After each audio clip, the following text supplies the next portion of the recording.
Un jour, j'étais dans une piste avec un nouvel élève et, et le cheval allait vraiment très très mal. Il grinçait des dents, il jetait la tête en l'air, il avait la queue qui foyait. C'était vraiment très mauvais comme équitation et le cheval était vraiment en souffrance. Et c'était la première leçon que je donnais au cavalier. Et puis je me suis approché de lui après qu'il m'ait montré comment il montait le cheval. Et je lui ai expliqué que, ben voilà, qu'il y avait des choses qui n'allaient pas, qu'on allait devoir changer le mors dans la bouche du cheval parce que c'était vraiment pas adapté, que le cheval se sentait pas bien. Et qu'on allait essayer de faire un travail pour les aider tous les deux à avoir une meilleure relation. Et il s'est passé un truc incroyable, c'est que le cheval s'est retourné vers moi et m'a fixé pendant suffisamment longtemps pour qu'à un moment je tourne les yeux vers lui. Et le regard du cheval à ce moment-là, ça a été une espèce de déclencheur, si tu veux, parce qu'il y avait il y avait un mélange de sagesse et en même temps un mélange de reconnaissance dans ses yeux, comme s'il comprenait ce que j'avais dit et que j'étais là pour l'aider. Et une chose qui m'a frappé, c'est que malgré le fait que ça faisait des années que ce cheval endurait des souffrances terribles finalement, juste par l'ignorance de son cavalier qui essayait de faire du mieux qu'il pouvait, c'est qu'il n'y avait pas une once de rancune dans le regard de ce cheval. Et je pense que ce genre de moment, c'est ça qui me fait que je fais ce métier aujourd'hui, quoi. C'est ça qui me pousse vraiment tous les jours à continuer. Et pour moi, le dressage, c'est pas gagner des médailles. Je pense même pas que ce soit une question de faire des exercices difficiles ou de faire du piaffe ou même des appuis. Et au final, je pense même pas que ce soit une question de légèreté ou d'équilibre. Je pense que c'est uniquement une question d'amour. Et je pense que tout ça, s'il y a l'amour, alors tout va bien passer et tu auras une belle relation avec ton cheval.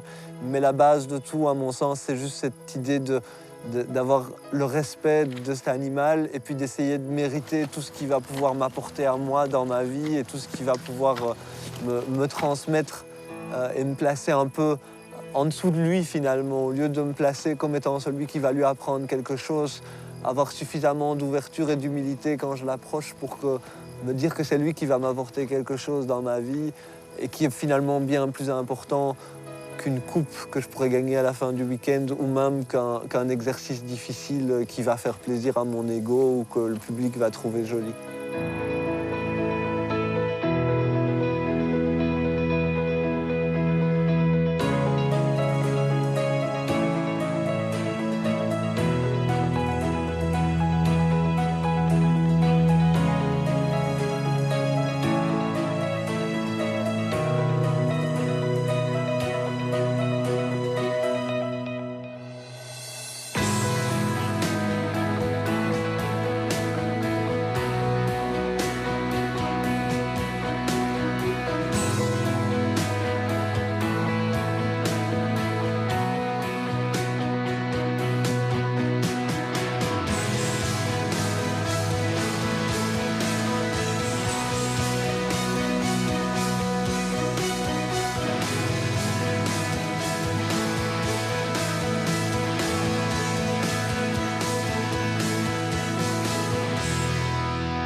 Edo, c'est un cheval avec lequel j'ai une très belle relation. C'est un non-granovrien de 9 ans. C'est un cheval extrêmement sensible qui a toujours besoin de savoir tout ce qui se passe autour de lui et qui est constamment sur le qui-vive.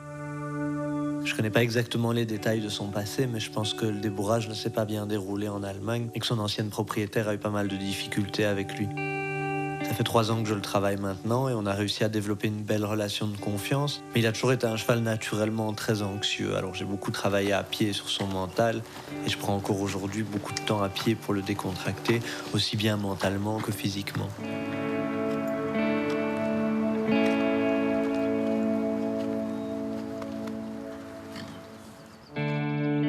Topkapi, lui, c'est le patron de l'écurie. C'est un entier warmblood suédois de 7 ans, c'est un petit-fils de Jazz. C'est un cheval très gentil et respectueux, mais qui est aussi très dominant, qui du coup est toujours prêt à chercher la bagarre avec tout le monde juste pour montrer qu'il est là.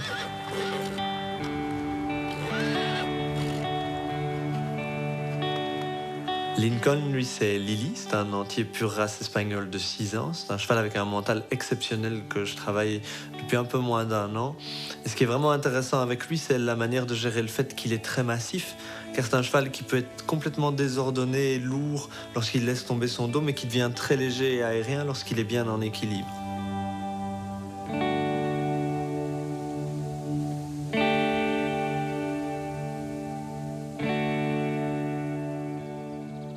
Illogico, c'est Ilo, c'est un entier pure race espagnole de 9 ans. C'est un cheval qui est très particulier parce qu'il a un mental très artiste, très noble. Mais c'est aussi un cheval particulier parce qu'il a eu plusieurs cavaliers différents avant que je ne le travaille et que chacun a un peu voulu appliquer sa propre méthode. Et du coup, c'est un cheval avec un énorme potentiel, mais qui est d'une grande finesse et d'une grande sensibilité dont il faut tenir compte en permanence durant le travail. Nemeo, lui, c'est le petit dernier. C'est un entier pure race espagnole de 4 ans qui est à la maison depuis quelques mois et qui est encore en pleine croissance et qui cherche encore le juste contact à avoir avec le mort. Et il se demande aussi encore un peu ce qu'il fait là. Et comme il manque beaucoup d'expérience, je vais surtout essayer de montrer avec lui comment introduire le travail de base avec un jeune cheval et quel est le niveau d'exigence à avoir.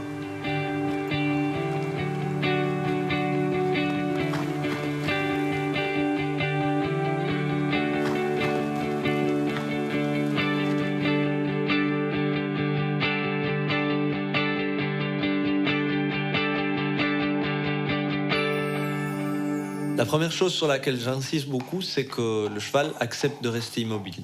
Pas parce qu'il y est contraint, mais parce qu'il est calme et qu'il est détendu. Et je veux pas seulement que les chevaux n'aient pas peur de moi, mais aussi qu'ils m'acceptent sur leur dos. Et à mes yeux, un cheval qui bouge au montoir me donne un signal qui dit « je ne veux pas que tu me montres ». Et à ce moment-là, le cavalier doit se demander pourquoi le cheval lui donne ce message. Et je pense que c'est très important que les chevaux puissent toujours avoir la possibilité de s'exprimer et que nous avons, en tant que cavaliers, un devoir éthique envers eux de les écouter. Et si un cheval me dit non, et que je sais évidemment que ce n'est pas parce qu'il a mal quelque part, alors il va falloir que je prenne le temps de le persuader que je ne veux pas lui faire de mal et qu'il n'y a pas de raison d'avoir peur ni de moi, ni du travail que je vais lui demander. Et avec un cheval comme Edo qui a connu un traumatisme au moment du débourrage, il m'a fallu plus d'1 mois de travail à pied sans le monter du tout pour qu'il m'accepte sur son dos sans avoir peur de moi. Au moment de commencer le tournage de ce film, les chevaux reprenaient le travail depuis quelques mois, après un arrêt de plus de 5 mois durant l'hiver et une année avec un travail très léger et très irrégulier.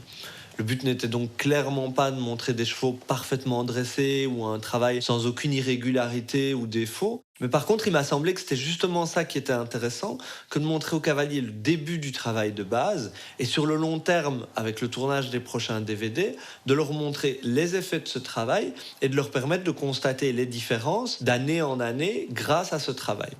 Et je pense sincèrement que ce qui va être présenté dans ce film sert vraiment de fondation pour tout le reste de ce que nous allons bâtir avec nos chevaux, que ce soit pour les spécialiser plus tard en dressage, en CSO, en complet ou même pour en faire des chevaux de balade.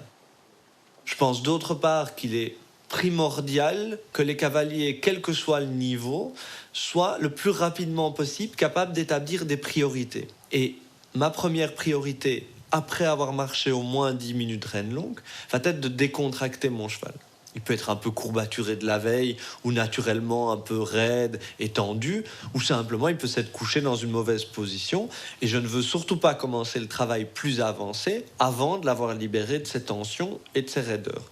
C'est exactement la même chose qu'un sportif qui va s'étirer avant de s'entraîner ou une danseuse qui va s'échauffer et faire le grand écart avant d'apprendre ou de répéter sa chorégraphie.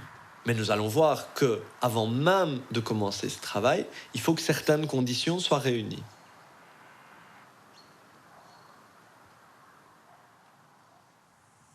Donc pour moi, avant de penser à la décontraction du cheval, il y a 2 points qui doivent être réunis absolument avant de commencer quoi que ce soit, c'est que le cheval soit dans un rythme correct et un équilibre de base qui soit correct. C'est bien sûr pas du rassemblé à ce moment-là, mais c'est juste que le cheval n'ait pas besoin de l'intervention continue de ma main pour rester en équilibre. Et pour moi, c'est la partie vraiment non négociable du travail de mon cheval, c'est-à-dire qu'à mon sens, je ne peux rien bâtir dans le futur de son dressage si je n'ai pas déjà réuni ces 2 conditions de rythme et d'équilibre. et sont un peu comme des blocs que je vais empiler les uns sur les autres. C'est-à-dire qu'à la base, j'ai ma fondation qui est le rythme et l'équilibre, et par-dessus ce bloc-là, je vais rajouter un bloc qui est la décontraction du cheval. Mais ça veut dire que si je perds à un moment ou l'autre le rythme ou l'équilibre pendant mon travail de décontraction, je dois immédiatement revenir à retravailler le cheval au niveau de son équilibre ou au niveau de son rythme si je commence à avoir des erreurs dans la qualité du rythme du cheval. Et seulement une fois que j'aurai récupéré ça, alors je repars sur mon travail de décontraction.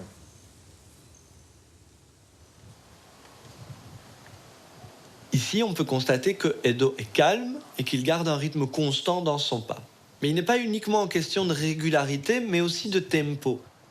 On peut constater que le cheval ne court pas, qu'il ne précipite pas son pas, mais il n'est pas mou pour autant. Et donc dans la notion de rythme, il y a une idée de régularité, mais il y a aussi une idée d'un minimum d'énergie.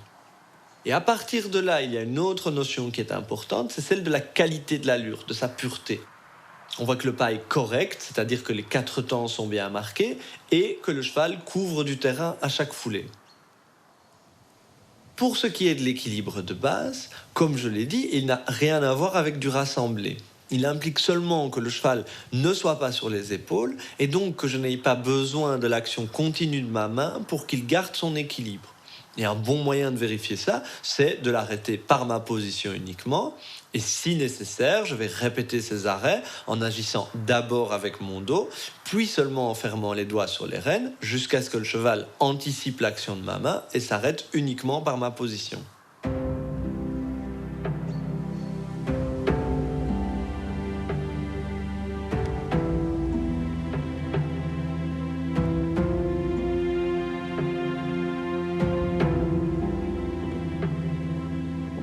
À partir de là, je vais pouvoir mettre un premier bloc sur ma fondation d'équilibre et de rythme correct et je vais chercher une première décontraction en demandant au cheval de s'étirer au maximum.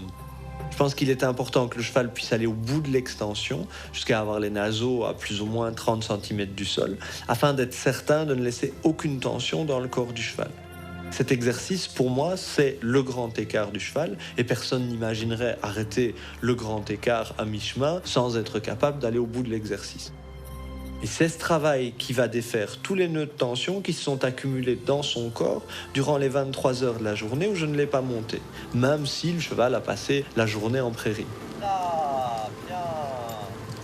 Ah, bon garçon.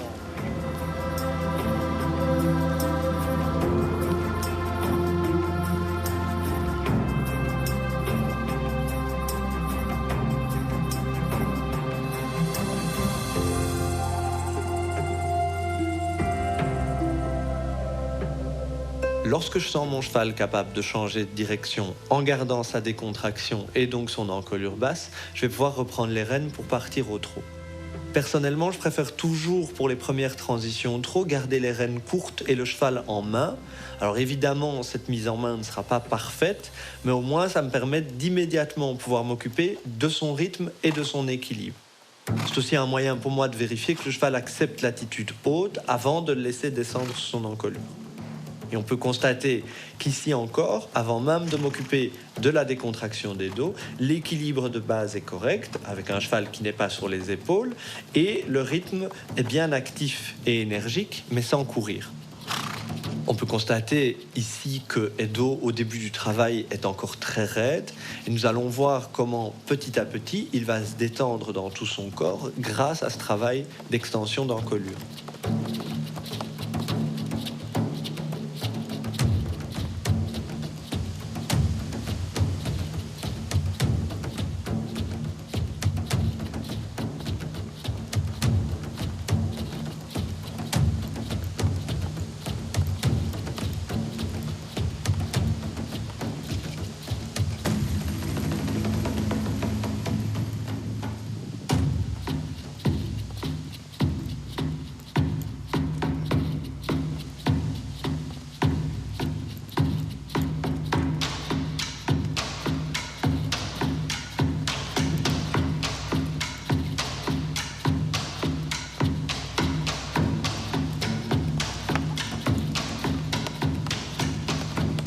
pourquoi le rythme et l'équilibre correct sont la fondation de tout le reste de mon travail et que quel que soit l'exercice ou la difficulté de l'exercice, même dans une pirouette au galop, je vais devoir garder comme fondation absolue d'avoir un bon rythme et un équilibre correct.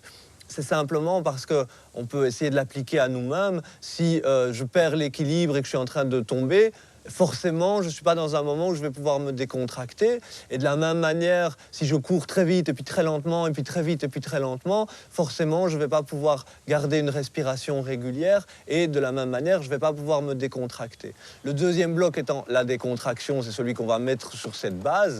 Pourquoi est-ce qu'il est primordial et que rien de ce que je vais pouvoir faire ne va pouvoir être au détriment de la décontraction, simplement parce que sinon on est dans un dressage qui bâtit des exercices sur de la contraction, sur de la tension, qu'elle soit mentale ou physique. Les deux, à mon sens, sont tout à fait liés. S'il y a des contractions dans la tête du cheval, il ne va pas pouvoir se décontracter au niveau de son corps et de ses muscles. Et s'il est tout tendu dans ses muscles, il ne va pas du tout pouvoir se décontracter mentalement et il est dans une situation de stress permanente. Et à mon sens, éthiquement parlant, on est obligé de garder cette décontraction comme base absolue de tout ce qu'on va faire et que rien ne soit au détriment de cette base.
Durant le travail de descente d'encolure, il y a une notion importante à comprendre qui est que c'est le cheval qui doit prendre la décision de s'étendre vers le bas et qu'il n'y soit pas contraint. À mon sens, c'est le seul moyen pour que le cheval utilise les bons muscles, parce que si le cavalier le force à garder la tête basse, il va en permanence chercher un moyen de sortir de cette contrainte, et finalement, même s'il semble dans une bonne attitude, il va renforcer les muscles à l'opposé de ceux qui lui servent à rester dans une attitude correcte.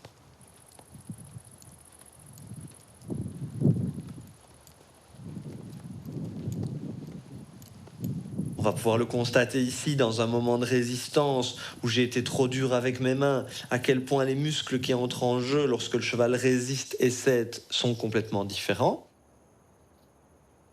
Ici, le dos se contracte et se creuse, le garrot s'effondre, le cheval ne soutient plus les muscles de son ventre et il utilise le bas de son l'encolure. C'est ça d'ailleurs qui va l'amener à résister contre la main.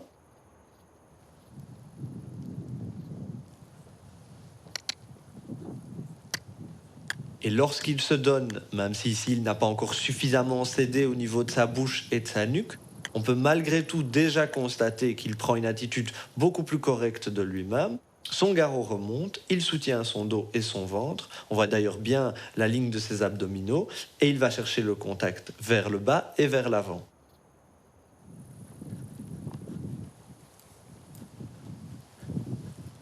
Et on va le voir encore mieux un peu plus tard dans la séance, à la fin du travail de décontraction, où le cheval s'étire déjà beaucoup mieux, et où on peut constater que le cheval s'étire ici dès la base de l'encolure, donc les 30 premiers centimètres juste après le garrot, tout en gardant son équilibre. Et on peut aussi constater à quel point ce travail est important pour pallier à la cassure au niveau de la 3e et 4e cervicale, qui est assez marquée chez Edo et qui est due au fait qu'il a été monté très encapuchonné avant d'arriver chez moi. Et avec Lincoln, on peut constater à quel point cet exercice est important pour des chevaux ibériques, dont l'encolure est naturellement plus courte et plus arrondie, et qu'il va falloir complètement déplier. Et ici encore, on peut constater que le cheval maintient un équilibre et un rythme correct, sans l'intervention continue du cavalier, ce qui me permet à ce moment-là d'utiliser mes mains pour l'inciter à s'étendre.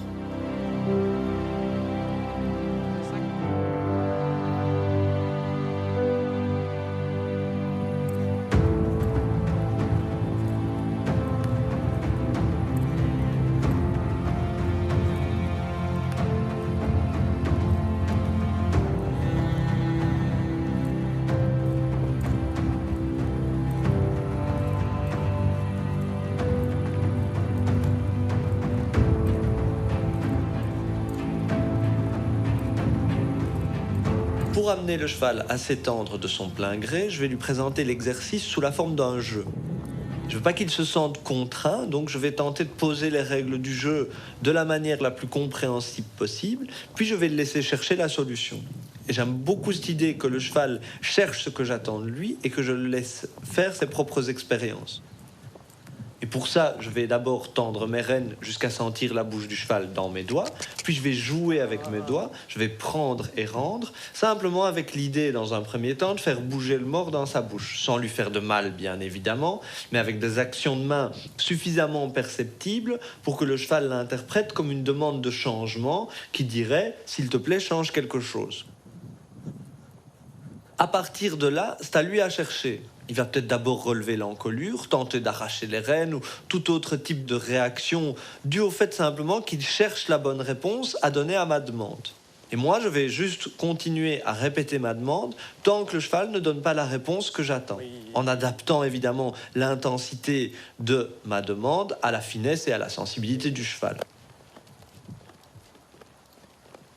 Et dès qu'il fera un geste dans la bonne direction, donc ici en direction de l'étirement vers le bas et vers l'avant, je vais immédiatement le récompenser à la voix et en avançant mes mains, non seulement pour lui permettre de s'étirer, mais aussi pour lui montrer que c'est la réponse que j'attends. Et de cette manière, le cheval va petit à petit comprendre qu'il a la possibilité d'agir sur mes réactions et d'influencer les réactions de son cavalier. Et à mon sens, c'est une manière d'amener le cheval à participer au travail plutôt que de le subir. Et je pense aussi que c'est une manière d'amener le cheval à aller vers ma main et donc de développer le plus rapidement possible une relation de confiance entre ma main et sa bouche. Mes mains ne sont plus une contrainte, mais simplement elles lui demandent quelque chose et le cheval sait qu'elles vont réagir en fonction de ses propres réactions.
Je pense qu'il est important de différencier la notion de contact et de connexion. À mon sens, le contact implique déjà une idée de décontraction, de constance dans la relation entre la bouche et la main, d'absence de résistance, d'un dos qui est fort et qui est suffisamment tendu, qui laisse complètement passer le mouvement, et toute une série de notions qui sont déjà beaucoup plus avancées. Le contact, il implique aussi, dans ma conception, l'acceptation des aides de jambes et d'assiettes. C'est le contact en règle générale. Or, c'est justement ce travail de décontraction qui va amener un contact correct et une acceptation des aides, puisque le but est qu'aucune des actions du cavalier ne provoque plus de contraction chez le cheval. Ça ne veut pas dire que durant la première phase de décontraction, celle qui va précéder, je dois laisser le cheval les rênes longues et abandonner. Et c'est pour cela que je parle plutôt de connexion. Il faut que je sente, malgré le fait que mes rênes soient légères, que l'information passe de mes mains vers la bouche du cheval et inversement, que je reçoive dans mes mains les informations qui viennent de la bouche et donc du corps du cheval. Je veux aussi, malgré mes rênes détendues, garder le contrôle du rythme et de la direction.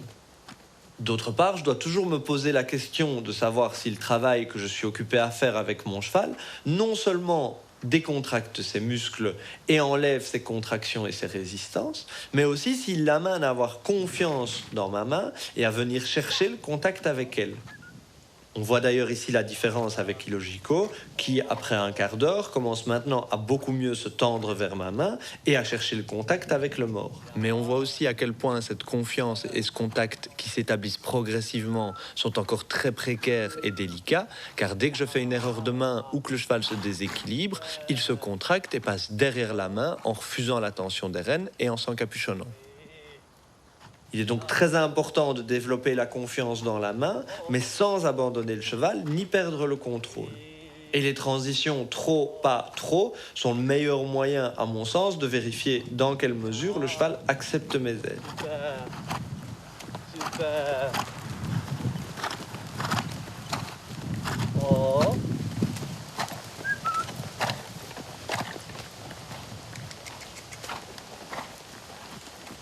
Bien ça. Là il est bien, non? Oui, oui. Et maintenant remonte le nouveau. Oh. Remets le nouveau dans une attitude. Oui. Ah.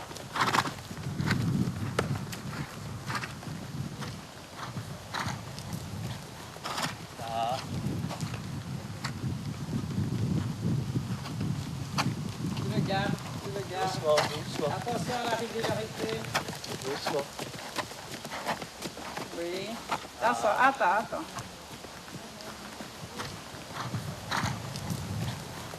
Ça. OK. Vas-y. Oh. Essaye. Oh. Ah. Ah.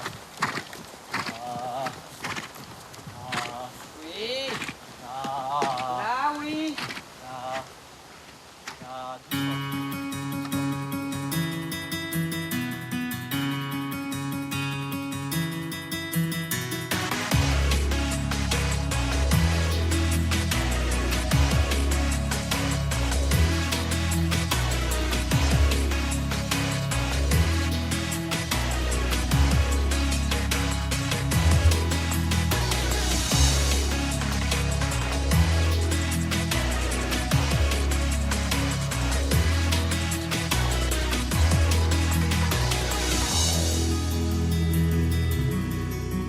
Il est évident que chaque cheval va réagir à sa manière au contact du mort dans sa bouche. Certains chevaux vont avoir tendance à le refuser, d'autres à résister contre lui, d'autres encore vont tenter d'arracher les rênes ou même de donner dès le départ un contact qui va être très agréable et très doux. En fait, tout va dépendre de la manière dont ils sont travaillés, de leur tempérament, de leur morphologie, de leur force et de toute une série d'autres paramètres. Le but de ce film n'étant pas d'imposer ma propre vision du travail qu'il faut effectuer, ni du contact idéal, c'est plutôt des notions que je voudrais expliquer et clarifier. La descente d'encolure, en plus de décontracter mon cheval en lui demandant d'étirer complètement ses muscles, va me permettre de travailler sur la relation entre ma main et la bouche du cheval. C'est-à-dire qu'elle va lui apprendre dans quel sens il doit aller chercher le contact avec ma main et justement, elle va lui apprendre aussi à de lui-même aller chercher le contact avec ma main. Donc établir une relation de confiance qui fait que le cheval a toujours envie d'aller vers ma main plutôt que de la subir. Pour comprendre l'idée de la descente d'encolure et comment est-ce que je vais amener cette relation de confiance, il faut comprendre que le cheval va toujours devoir s'étirer vers l'avant et vers le bas. Et donc si ça, c'est le contact qui va vers l'avant, et ça, c'est le contact qui va vers le bas, ben, mon cheval, pour aller vers l'avant et vers le bas, doit aller entre ces deux lignes et donc s'étirer à peu près à 45 degrés droit devant lui. Ça veut dire autre chose. Ça veut dire que si j'ai un cheval qui a tendance à passer en dessous ou au-dessus de cette ligne idéale, je vais devoir compenser en passant de l'autre côté de la ligne. Et par exemple, on a vu sur un cheval comme Illogico qui a tendance à être un peu trop rond au niveau de son encolure et s'encapuchonner et me lâcher le contact. Pendant quelques temps, ça peut durer 10 foulées, comme ça peut durer une semaine, voire plusieurs mois éventuellement. Je vais travailler le cheval au-dessus de cette ligne. Ça veut dire que je vais lui demander plus de s'étirer et moins d'aller s'étendre vers le bas, le temps que le cheval rétablisse bien cette confiance dans la main qui fait qu'il va vers ma main, et seulement à partir de là, quand j'arriverai à l'avoir bien tendu, je vais petit à petit le ramener vers cette ligne idéale. Et à l'inverse, un cheval plutôt comme Lincoln qui a tendance à vite se contracter contre la main et de résister contre ma main et se tendre fort vers la main, je vais pouvoir le travailler un peu plus dans une idée de le mettre bas et moins étendu, le temps qu'il rétablisse un respect pour la main et une bonne relation avec ma main, et petit à petit, à ce moment-là, je vais pouvoir lui demander de se tendre un tout petit peu plus vers ma main. Et ça, ce qui est très important, c'est de comprendre que même dans des exercices beaucoup plus difficiles, comme la pirouette au galop, par exemple, ou les appuyés, ou le galop rassemblé, ou des choses comme ça, il va falloir à tout prix garder cette sensation que si j'avance ma main, si je donne les rênes, le cheval va s'étirer vers l'avant et vers le bas. Ce n'est pas une chose qui ne se fait que dans le début du travail, que dans la descente d'encolure. Même quand j'ai le cheval tout à fait rassemblé, il faut que je garde cette sensation qu'il a envie d'aller s'étirer vers le bas et vers l'avant. Et cette envie du cheval d'aller s'étirer vers l'avant et vers le bas et de suivre ma main quand je lui donne les rênes pour aller s'étirer, ça n'a absolument rien à voir avec l'idée que le cheval tire ou s'appuie contre ma main et qu'il pèse à ma main. C'est uniquement une question de relation avec ma main et qu'il comprenne que dès que je lui en laisse la possibilité, il doit aller s'étirer et étirer ses muscles. Et à ce moment-là, le contact ne change absolument pas, que le cheval soit tout en haut ou tout en bas. La sensation ne change absolument pas. Et c'est pour ça que je dis à mes élèves souvent que la mise en main, c'est une descente d'encolure où je ne vais pas laisser le cheval descendre. Qu'est-ce que je veux dire par là? Simplement le fait qu'à partir du moment où, quelle que soit la hauteur de son encolure, quelle que soit la longueur des rênes, le cheval a toujours envie d'aller s'étendre vers le bas et vers l'avant, c'est uniquement la longueur de mes rênes qui va lui indiquer à quelle hauteur se trouver sur cette idée de descente d'encolure. Et cette notion, on peut l'illustrer assez facilement avec cet exemple du petit skateboard qui est dans une pente. Et de cet exemple, il faut dégager quelques notions importantes. La première, c'est que où que se trouve le petit skateboard, et il faut imaginer que le skateboard, c'est la bouche du cheval, ma main tient les rênes qui sont la longe, où que se trouve ce petit skateboard sur cette pente, il va toujours avoir envie d'aller vers le bas et vers l'avant. Donc même quand il sera tout en haut de la pente, qu'il soit au milieu de la pente ou qu'il soit tout en bas, il va toujours vouloir aller dans la même direction, vers le bas et vers l'avant, exactement comme le cheval va en permanence, même dans une attitude haute, vouloir s'étirer. La deuxième notion importante, c'est la régularité de cette pente. C'est-à-dire que on voit bien qu'il soit tout en haut, au milieu ou vers le bas, le skateboard va suivre le même angle, suivre le même axe, comme s'il était sur des rails. Il n'y a pas de moment où le skateboard va plus bas ou plus haut. Lui, il ne fait que suivre cette pente. De la même manière, le cheval devrait en permanence vouloir s'étirer vers le bas et vers l'avant, comme on vient de le voir à 45 degrés. La notion suivante à dégager de tout ça, c'est que où que se trouve le petit skateboard, la tension qu'il va donner sur la longe, son poids en réalité, va être exactement le même. Il n'y a pas de moment où le skateboard va être plus lourd ou moins lourd. Que je le remonte ou que je le redescende, je vais sentir le même contact dans ma main. Et ça, c'est très important de comprendre que, idéalement, où que le cheval se trouve, qu'il soit dans une attitude très haute et dans le rassemblé, ou très étendu, très bas, il va garder le même contact. Et à partir de là, on peut comprendre facilement que si toutes ces notions sont réunies, c'est uniquement la longueur de ma longe, donc la longueur de mes rênes, qui va indiquer au cheval si je veux qu'il soit dans une attitude plus haute. Si j'ouvre un petit peu les doigts, le cheval va gentiment, sans tirer plus sur les rênes, aller s'étirer. Et puis petit à petit, je vais pouvoir le laisser s'étirer au maximum de l'extension et ensuite le reprendre et pouvoir le remonter sans qu'il ne se défende, sans qu'il ne tire plus sur les rênes. Et bien sûr, on est là dans un exemple de l'idéal de perfection de ce qu'on peut rechercher, mais je pense que c'est important de garder ces notions en tête à chaque fois qu'on parle de descente d'encolure, à chaque fois qu'on parle du contact et de la relation entre la main du cavalier et la bouche du cheval.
Lorsque j'aurai obtenu un début de décontraction sur des lignes droites et de simples cercles, je vais tenter de maintenir cette décontraction au cours de changements de direction de plus en plus complexes.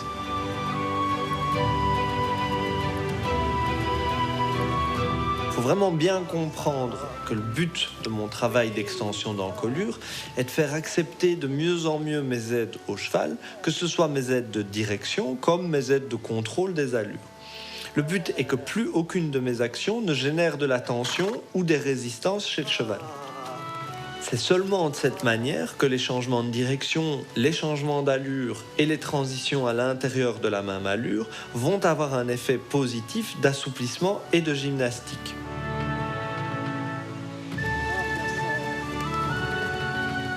Et il faudra bien garder à l'esprit que ce travail se fait étape par étape et que lorsque le cheval se décontracte sur les lignes droites et les cercles, c'est lui qui nous donne le signal qu'il est prêt pour des changements de direction plus difficiles comme les serpentines le long de la piste, les 8 de chiffres, puis les serpentines de 3 ou 4 boucles.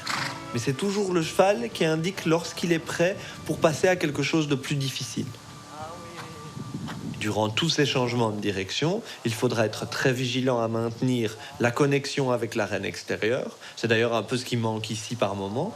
Et à bien sentir que le cheval s'incurve autour de la jambe intérieure et qu'il étire son côté extérieur. On voit dans le processus d'apprentissage des enfants, par exemple, quand ils apprennent à lire, que la première chose qu'ils apprennent, c'est à reconnaître les lettres de l'alphabet. Après, ils passent aux lettres un peu plus compliquées, donc les lettres avec les accents. Et puis seulement après, ils commencent à déchiffrer les mots et à arriver vers quelque chose de plus complexe. Et pour moi, dans le travail du cheval, on est à peu près dans la même configuration d'apprentissage. C'est-à-dire qu'il faut que je trouve un alphabet pour que le cheval comprenne les signaux de base, pour qu'après, petit à petit, je les rende un peu plus complexes, et puis je puisse y apporter toute une série de nuances qui vont me permettre d'accéder à des exercices de plus en plus compliqués et de plus en plus complexes au niveau de la quantité de signaux que je vais donner au cheval. Et pour moi, l'alphabet du cheval, il se résume à 3 mots, c'est arrêter, avancer, tourner. Si je peux garder mon équilibre et mon rythme correct, et puis le deuxième bloc, la décontraction, pendant le avancer, le arrêter et le tourner, j'ai la base absolue qui va me servir durant tout le travail de mon cheval, même pour des exercices beaucoup plus compliqués. Et donc une fois que j'ai obtenu cette fondation de ma pyramide, c'est-à-dire l'équilibre de base et un rythme qui soit régulier et qui soit correct, je vais commencer à travailler sur la décontraction de mon cheval. Si j'ai des gros problèmes de décontraction mentale, c'est plus souvent par le travail à pied que je vais pouvoir créer une relation avec le cheval qui fait que le cheval va pouvoir être calme et être bien à côté de moi. Sa décontraction physique, elle passe bien évidemment par l'extension de l'encolure et par l'étirement complet des muscles de son corps. La première chose que je vais faire dans mon idée d'alphabet, c'est que je vais le faire dans un mouvement en avant très simple, donc dans le pas, en avant, le long de la piste, et puis au trot, bien en avant et le long de la piste. À partir de là, la deuxième partie de mon alphabet, c'est le tourner. C'est-à-dire que je vais essayer, une fois que j'aurai obtenu une bonne décontraction, une bonne descente d'encolure, je vais essayer de la maintenir sur des cercles. De nouveau, on va du plus simple au plus complexe. Donc d'abord sur des simples cercles et des diagonales, et puis sur des changements de direction de plus en plus complexes.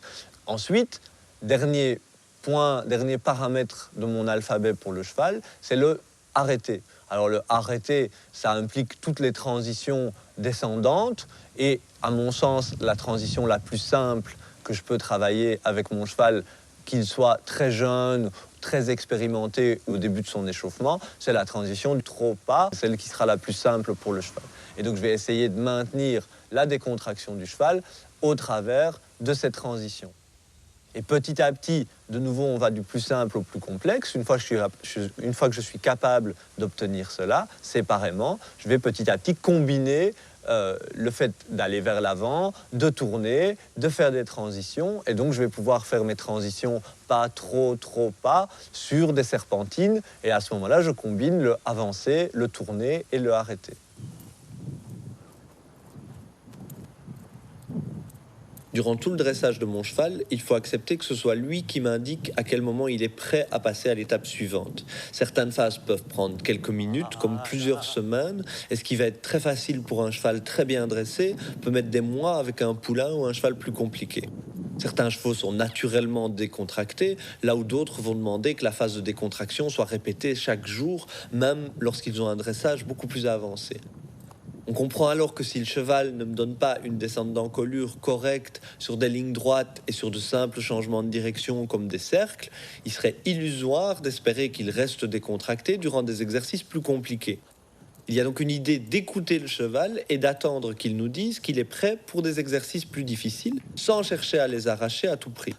Il faudra donc parfois que je sois capable de changer ce que j'avais prévu de travailler. Si je sens que le cheval nécessite par exemple un travail de décontraction plus long, quitte à attendre le jour suivant pour revenir à des exercices plus difficiles, afin d'être certain de ne pas bâtir mon dressage sur de la contraction.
À mes yeux, l'avantage de travailler la base de ma pyramide sous la forme de cet alphabet, le arrêter, avancer, tourner, va être de travailler tous les aspects du contrôle. C'est ce travail qui amènera le cheval à accepter mes aides, aussi bien mes aides de main que de jambes et d'assiette. Je vais alors pouvoir rajouter un troisième bloc à ma pyramide, mais il faut bien comprendre que le contrôle va découler naturellement d'un cheval qui reste en équilibre, dans un rythme constant et qui est décontracté. Le rythme et l'équilibre vont amener le cheval à se décontracter et grâce à cela à accepter mes aides. Et c'est assez logique car si le cheval se contracte dès que j'agis avec la main ou les jambes, c'est qu'il ne les accepte pas et donc il ne pourra pas accepter de se laisser contrôler.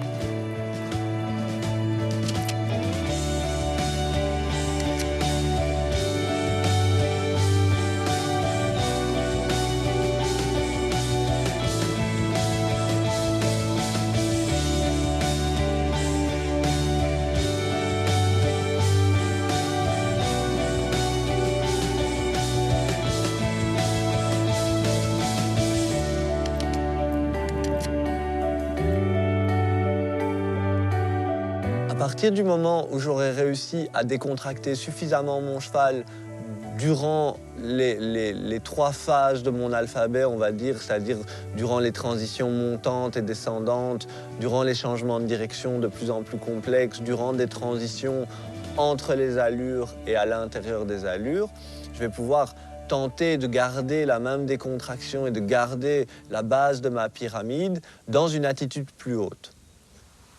Je vois beaucoup de cavaliers aujourd'hui qui oublient un peu que la descente d'encolure, c'est un outil formidable, mais ce n'est pas une fin en soi. C'est-à-dire qu'il ne faut pas oublier qu'à la fin, au final, un cheval dressé, il faut pouvoir le présenter avec la nuque en haut. Que ce soit un cheval de concours, là ça paraît évident, mais même un cheval qu'on va dresser pour le plaisir, il y a une attitude de présentation qui montre la qualité du dressage. Mais il ne faut pas oublier que cette attitude haute ne peut pas être obtenue au détriment de ma pyramide, c'est-à-dire au détriment du rythme, au détriment de l'équilibre et au détriment de la décontraction.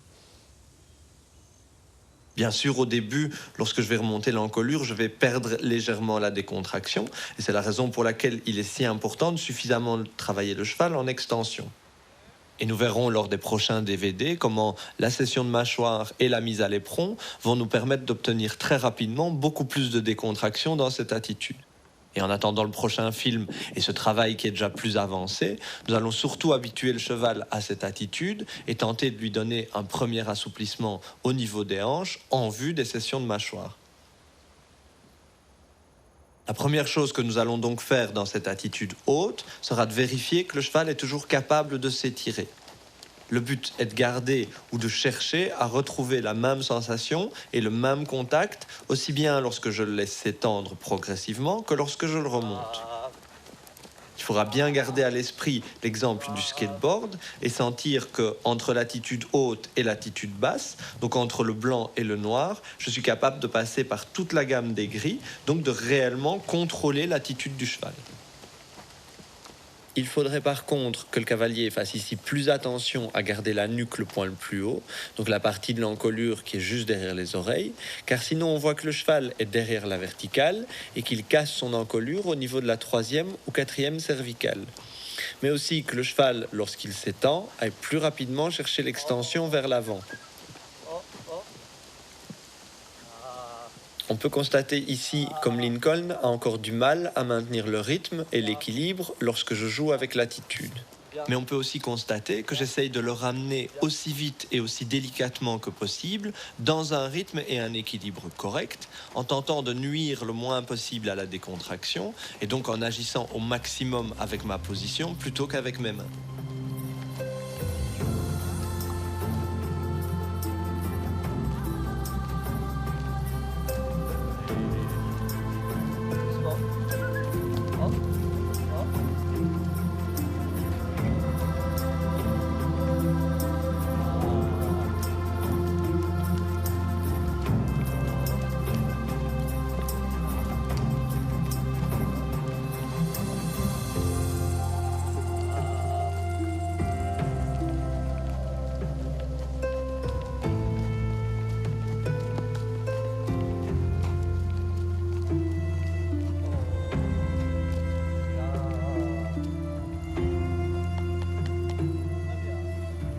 Ensuite, je vais retravailler mon alphabet dans cette attitude haute, le arrêter, avancer, tourner, toujours en partant du plus simple au plus compliqué et avec l'idée d'amener le cheval à plus de perméabilité et à mieux accepter mes aides. Et la transition trop, pas trop, reste le meilleur moyen, dans un premier temps, d'amener le cheval à mieux les accepter. Évidemment, on peut constater ici les limitations de ce travail, tant que le cheval n'a pas appris à céder dans sa mâchoire, puis dans tout son corps. Il y a donc encore des moments où le cheval n'accepte pas ma main et n'est pas assez léger et rond, non seulement parce qu'il ne cède pas au niveau de sa mâchoire et de sa nuque lorsque je ferme les doigts, mais aussi parce que mon travail en descente d'encolure n'est pas suffisamment abouti et qu'il manque encore de souplesse dans ses hanches. Mais je pense que ces images sont intéressantes car nous allons maintenant voir Edo le jour suivant effectuer le même travail et constater qu'il est déjà plus délié et accepte déjà mieux la main. Évidemment, on peut critiquer le manque de légèreté, mais je préfère personnellement que le cavalier soit d'abord capable de tendre les rênes avant de lui enseigner la cession de mâchoire.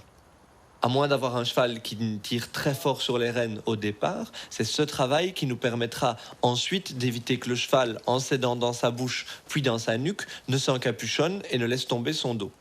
De cette manière, le cavalier pourra toujours, en cas de besoin, revenir à une attitude plus ouverte et un cheval au contact pour réessayer ensuite de le faire céder dans sa mâchoire avant qu'il ne se mette en main.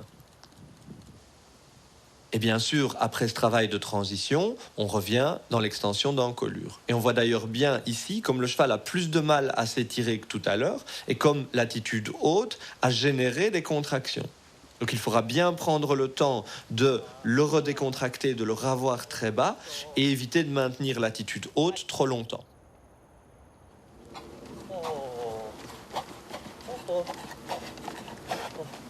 On pourra ensuite petit à petit réduire le nombre de foulées de pas entre les deux transitions, à condition que le pas entre ces transitions soit correct. Et bravo. Bien. Ce sont ces transitions très rapprochées qui vont sensibiliser le cheval à l'action de mon dos et amener progressivement les demi-arrêts lorsqu'on repartira au trot avant même d'être réellement au pas. Mais de cette manière, les demi-arrêts se feront sans utiliser la main. Oh. Bien. Et lorsque le rassemblé va augmenter, ce sont aussi ces transitions qui amèneront le piaffe et le passage. Ouais. Et c'est ce que j'ai tenté d'illustrer ici avec Illogico, même s'il est encore un peu tôt et que le cheval n'est pas encore suffisamment décontracté dans les simples transitions pas. Mais même si ça génère encore trop de tension et un creusement du dos, on peut constater que les premières foulées de la cadence du passage sont amenées par ces transitions trop à trop de plus en plus rapprochées.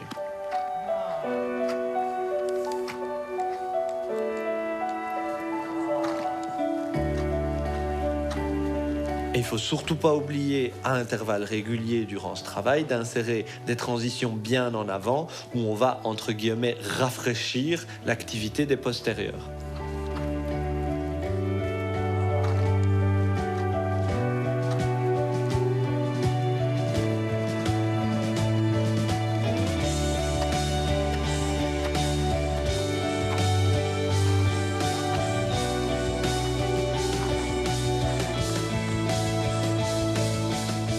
Et au final, il me restera à combiner ces transitions et des changements de direction. Et pour cela, les 8 de chiffres et surtout les serpentines sont à mon sens les meilleurs exercices. On passe alors systématiquement au pas sur la ligne du milieu et on cherche à ce que le pas soit immédiatement de qualité et que le cheval ne se creuse pas, comme ici où le cavalier devrait garder l'encolure légèrement plus basse avant la transition pour éviter que le dos ne se creuse. Par contre, on peut voir que maintenant la nuque se soutient mieux et qu'il ne casse plus son encolure au niveau de la 3e cervicale. Si on reprend les images précédentes, on peut constater la différence d'attitude et l'importance de garder toujours, une fois qu'on est dans une attitude haute, la nuque, donc la partie juste derrière les oreilles, comme étant le point le plus haut. Soque sous.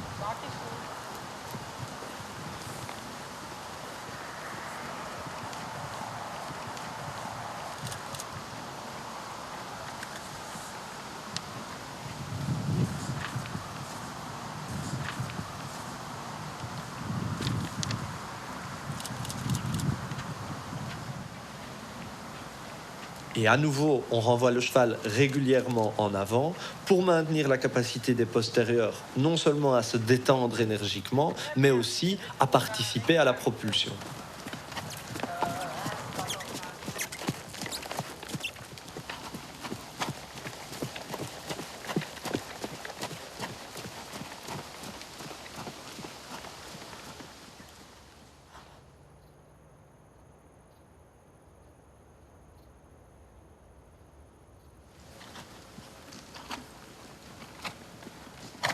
Maintenant que nous avons vu les différentes étapes du travail de base, je voudrais prendre quelques minutes pour montrer la manière de corriger certains problèmes qui peuvent survenir en cours de route, notamment la manière de corriger un rythme défectueux.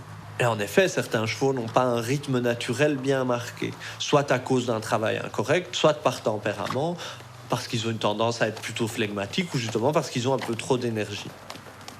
Ce qu'il faut comprendre dans ce cas, c'est que le rythme doit passer avant le reste, même avant l'attitude ou la mise en main.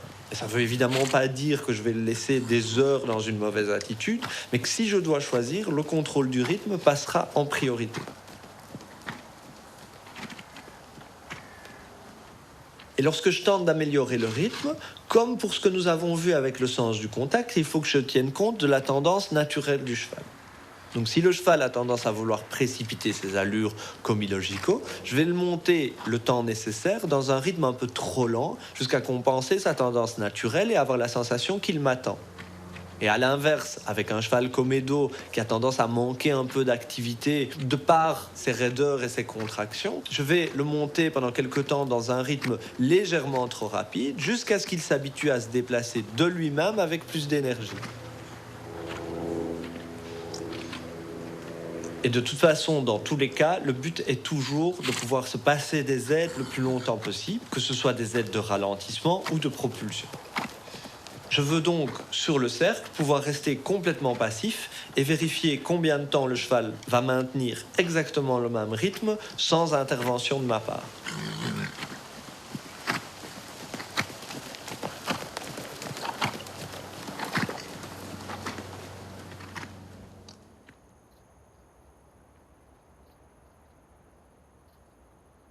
J'ai eu la chance que mon mentor Elisabeth de Walsh m'enseigne très tôt l'importance du dos du cavalier. Et même s'il faudra encore certainement des années de travail pour que le mien soit assez mobile et assez fort, j'en ai malgré tout retiré un exercice qui est très utile pour améliorer l'équilibre du cheval et qui est compréhensible et réalisable par tous les cavaliers, même débutants. L'idée, c'est que si je veux que le cheval n'ait pas besoin de mes mains pour garder son équilibre, je puisse l'arrêter uniquement par ma position. Et pour ça, je vais systématiquement agir avec mon buste en fermant les muscles du bas de mon dos avant de fermer mes doigts sur les rênes. Et petit à petit, le cheval va anticiper l'action de ma main et réagir au signal donné par ma position avant que j'aie besoin d'agir sur les rênes. Et c'est un moyen très efficace non seulement de décrocher le cheval de la main, mais aussi d'amener le cheval à corriger de lui-même son équilibre pour réagir à des aides de plus en plus fines. Et personnellement, il est rare que je commence une séance sans demander d'abord des arrêts et des départs au pas uniquement par ma position. Et j'hésite pas à revenir en cours de séance à cet exercice à chaque fois que je sens le cheval venir sur les épaules ou utiliser ma main comme une béquille sur laquelle s'appuyer. Par contre, il faut alors bien faire attention, aussi bien pour l'arrêt que pour le départ au pas, que le cheval soit réactif et qu'il réagisse de manière rapide et franche à des aides les plus fines possibles. Et d'autre part, je ne veux surtout pas que le cheval s'arrête brusquement, mais surtout sentir qu'il se grandit et qu'il se porte avec la sensation que ses quatre jambes s'arrêtent séparément, donc s'empiler net. Et il ne faut surtout pas hésiter à répéter jusqu'à sentir que le cheval s'arrête uniquement par le dos du cavalier et sans baisser l'encolure.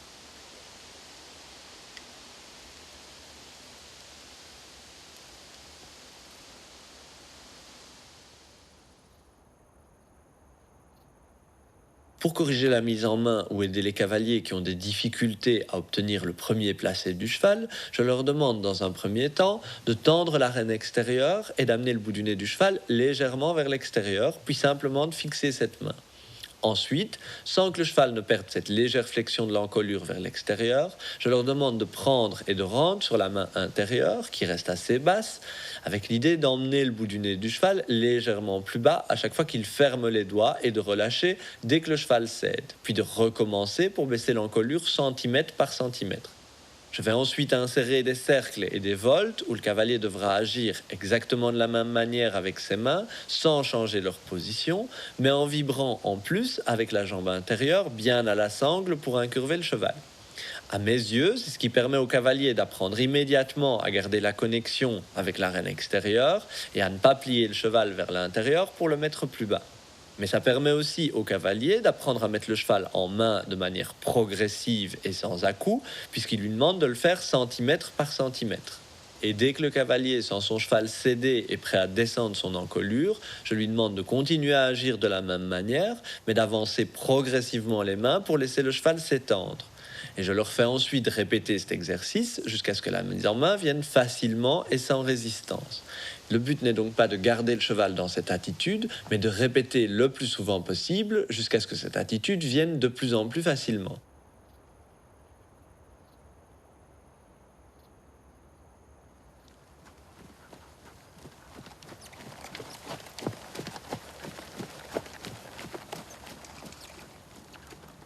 Juste avant de tourner le film, Néméo a fait une poussée de croissance, ce qui a beaucoup abîmé ses allures, au point de le rendre par moments irrégulier sur quelques foulées. Il se déplace donc moins bien sur ces images qu'il ne le faisait une semaine avant le tournage, et une semaine après le tournage aussi d'ailleurs. Mais je trouve ces images vraiment intéressantes car elles regroupent tout ce qui a été dit jusqu'ici. Et ce que j'aimerais que vous notiez tout d'abord, c'est le mouvement en avant. J'aime avoir les jeunes chevaux un peu en surtempo, donc légèrement trop rapide, parce que ça me permet ensuite de les ralentir légèrement pour obtenir une bonne cadence. Mais de cette manière, le cheval restera bien actif et aura appris à se pousser directement. On peut voir que cette cadence rapide est pourtant bien contrôlée. Il ne s'agit évidemment pas de faire des tours de piste complètement embarqués par un cheval fou furieux.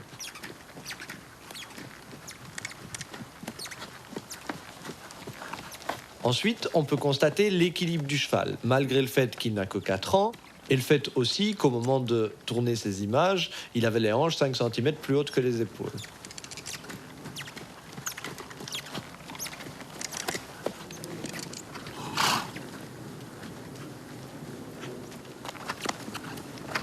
Ensuite, faites attention à la relation entre ma main et la bouche du cheval. Je pense que c'est sur ces images que j'utilise le mieux mes mains. Et il y a un jeu qui s'installe où je laisse au cheval la liberté de s'étendre à chaque fois que je sens qu'il le demande. Attention que demander n'est pas exigé, même si dans un premier temps, j'essaie de ne surtout pas le bloquer quand il descend. Mais ce n'est pas pour autant que le cheval peut arracher les rênes de mes mains. Et si nécessaire, dans ces cas-là, il faut juste fermer les doigts pour ne pas que le cheval puisse prendre les rênes des mains du cavalier.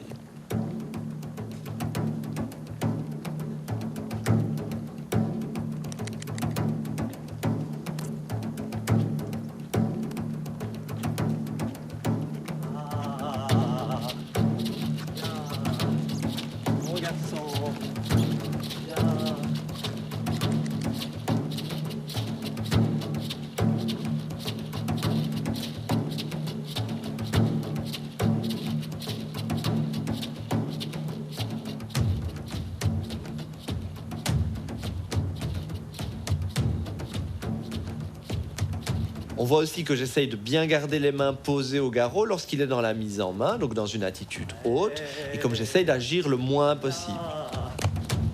Je joue aussi avec l'attitude comme avec les autres chevaux. Ce qui m'intéresse, c'est de mettre en place cette élasticité dans ses muscles et de lui montrer que dans une attitude haute, il doit être en permanence prêt à s'étirer vers le bas et vers l'avant.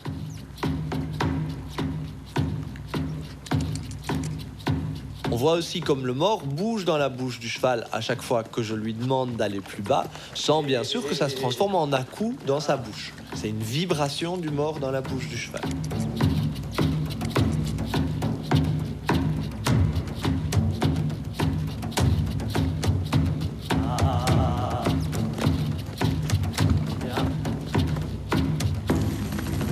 On voit bien aussi comme le cheval accepte que je raccourcisse les rênes et se remonte pour revenir délicatement dans la mise en main. On peut voir aussi comme lorsqu'il est dans une attitude haute, je garde bien la nuque comme étant le point le plus haut, donc la partie de son encolure qui est juste derrière les oreilles, pour éviter toute cassure au niveau de la 3e et de la 4e cervicale, et éviter autant que possible que l'encolure ne se raccourcisse exagérément, ce qu'on appelle l'encolure plaquée.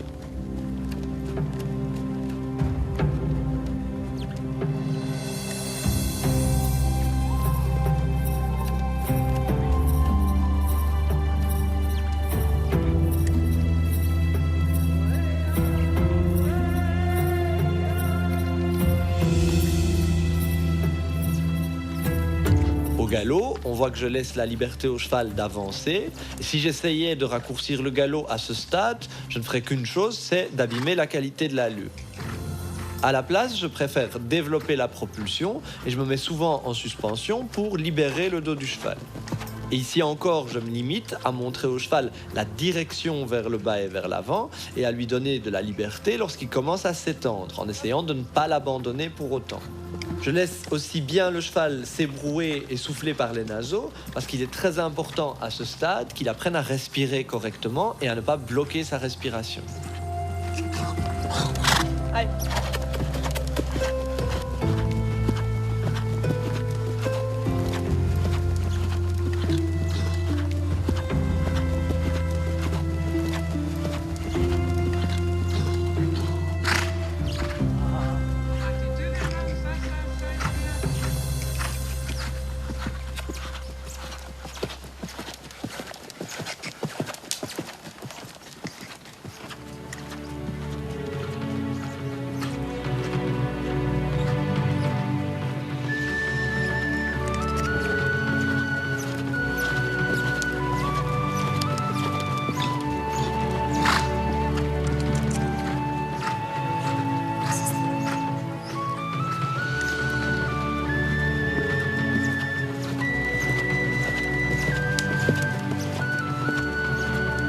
On voit bien ici comme c'est la longueur des rênes qui indique au cheval à quelle hauteur se trouver et comme idéalement je ne dois rien faire d'autre que laisser progressivement les rênes s'allonger et le cheval vient alors prendre ce que je lui donne vers le bas et vers l'avant. Et lorsqu'il perd la direction vers le bas et vers l'avant, j'interviens pour lui remontrer dans quelle direction il doit s'étendre. Très important cette idée de direction.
tellement difficile de conclure un projet dans lequel on a mis tellement d'énergie, alors qu'on a encore tellement à dire, tellement d'envie de partager, et tellement de choses à vivre et à apprendre aussi. Et au fond, je me dis que ce n'est qu'un début. C'est le début d'une aventure qui va durer des années et où nous allons essayer de couvrir le plus complètement possible le dressage des chevaux, sans rien imposer de notre vision des choses, ni imposer quoi que ce soit aux chevaux.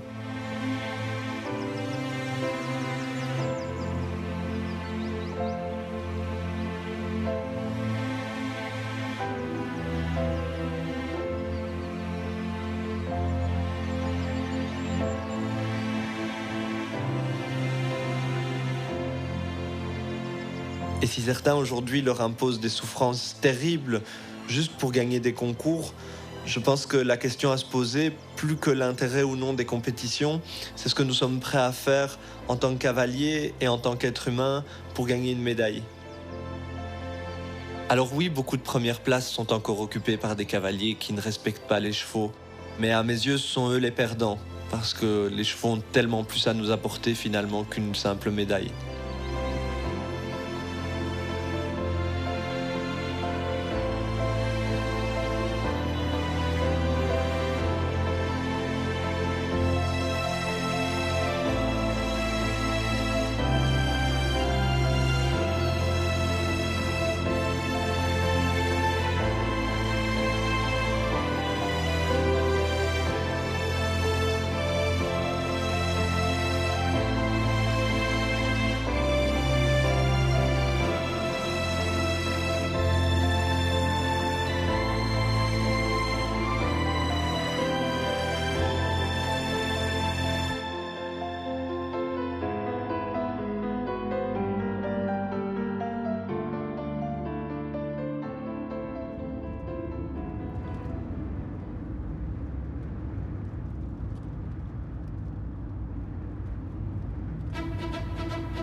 Je crois que ce qui compte à la fin de la journée, c'est pas la médaille ou le classement, mais plutôt la sensation que le cheval va me donner dans la piste.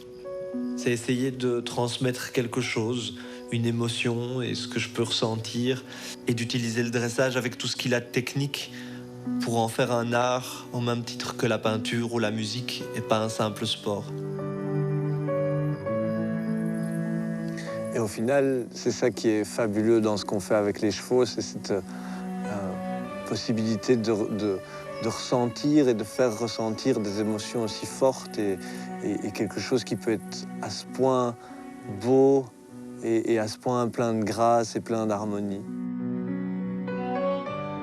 La sensation que tu ressens quand un cheval se donne complètement sur quelques foulées, sur un cercle, à mon sens, elle vaut toutes les émotions que tu peux ressentir quand tu gagnes une médaille sur un concours.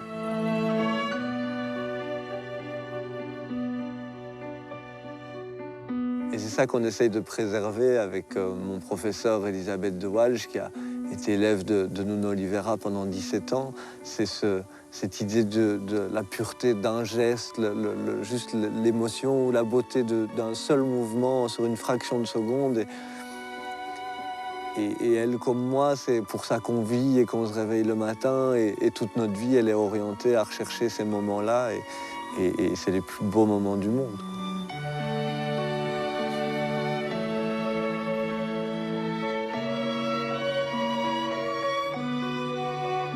Qu'on soit un bon cavalier ou un cavalier débutant, la personne qui a envie de monter à cheval, dès l'instant où elle fait la démarche de se dire « je vais m'approcher de cet animal », c'est immédiatement se remettre en question, même si tu n'es pas en selle, rien du tout.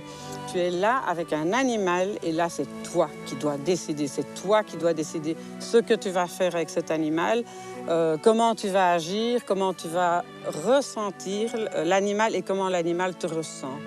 Enfin, moi, je trouve que ça, c'est le plus important. Et donc, c'est des questions perpétuelles.